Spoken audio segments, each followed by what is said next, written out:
Well, hello, beautiful people, and welcome to the Project Joyful podcast.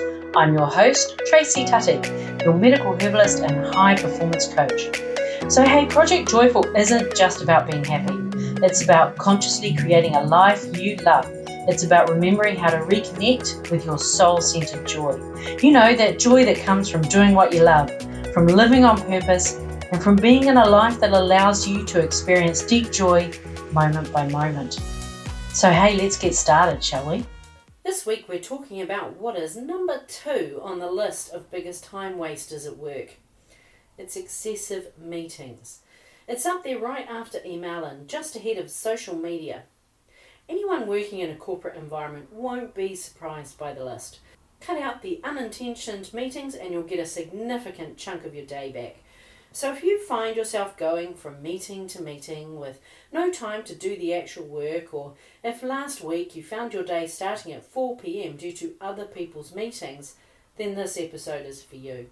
We're talking about how to move your meetings into the productive zone by making them intentional meetings, and more importantly, what you can do right now to reclaim your calendar and reduce those time-wasting meetings. Let's get started, shall we? Welcome to episode number 55. Today we're talking about meetings. For many managers, meetings take up a large chunk of the day.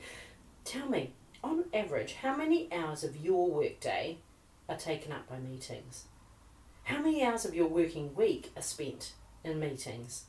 Do you have days where you're moving from meeting to meeting, never actually having time to prepare or to do the work assigned to you in those meetings? When you think back over the last week, how many of your meetings were worth the time invested?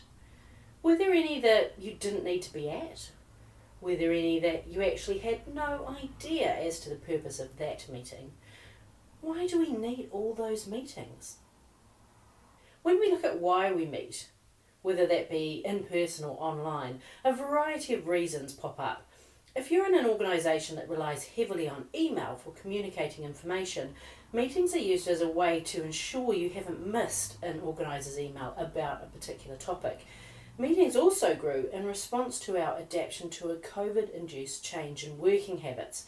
With more people working from home, we began to find new ways, or, in the case of meetings, more of the old ways to connect with each other. Sometimes meetings are set up because that's the corporate culture. Before booking your next meeting, here are 3 questions to ask yourself. First up, what's the purpose of this meeting? Can this be clearly articulated? Are you certain of the outcome that you're after? Who needs to be in the meeting for you to achieve that outcome? Are there any participants who need to be kept informed rather than actively participating in the meeting dialogue? Could you keep them informed without them needing to be present at your meeting? Now, a bit of a beware sign here. There may be people you think need to be kept informed, but they believe they need to be consulted or an active participant in the meeting. And this is where effective communication comes to the fore. Reach out to them before setting up your meeting, share your question and the outcome you're after, and then explore together their perspective on their intended involvement. Keep going until there's an understanding reached. So now you know who needs to be at the meeting. It's time to circle back. Is a meeting the best medium to reach the outcome you're after? If it is, great. Now spend some time thinking about who your crucial meeting attendees are. These people are our keystones. Nothing is more time wasting than a meeting where the key decision maker, stakeholder or action taker isn't there. Your next step is to set up the meeting. So many meeting invites have just the date, time, name of the meeting and where you're meeting. Set your meeting up for success by including its purpose, the desired outcome, and any context or information that will help reach that outcome. It will help your participants to prepare. Oprah Winfrey starts her meetings with these 3 sentences. After a moment's silence so everyone is present, she asks, "What is our intention for this meeting? What's important? What matters?" Every meeting needs an agenda and the clear expectation to turn up prepared, ready to contribute and on time. In return, it's the responsibility of the meeting organiser to ensure the meeting sticks to the agenda, starts on time and finishes on time. So what can you do if you're looking at a calendar and it's full of meetings? The first step is to take back control of your calendar. Block out time for thinking, recovering and doing. This reduces the appearance of available meeting time.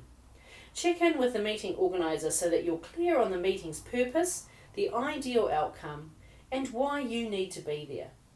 Be respectful by turning up to a meeting on time, prepared and willing to participate. But equally, honour yourself and your calendar by leaving the meeting at the allotted time, or if you're able to, signalling how long past the scheduled end time that you're willing to stay. And most importantly, stick to that communicated leave time. If you're the host, after the meeting, communicate what was agreed, any actions and outcomes to the meeting attendees and those who need to be kept informed. Research shows 9 out of 10 Americans daydream during a meeting, and 73% of attendees work on other things, personal and professional. Keep your meetings concise and mix it up a bit by introducing occasional standing or walking meetings. It makes it a little harder to daydream or work on other stuff. Meetings can become the biggest time-draining part of your working day. If run with intention, they can be your secret sauce for driving productivity, cementing a supportive culture and encouraging communication. Become your organisation's meeting saviour by ensuring your meetings are intentional and create positivity rather than becoming a resented time drain. Sending you lots of love. Bye for now. Hey, thanks for listening to today's podcast. Can I ask you a favour? If our conversation spoke to you today, could you please take a moment to leave a 5-star review? Your review will help people discover this podcast, and together we can create a world where there's even more love and more laughter. And if you want to hear more from the Project Joyful podcast, just click the subscribe button. Bye for now.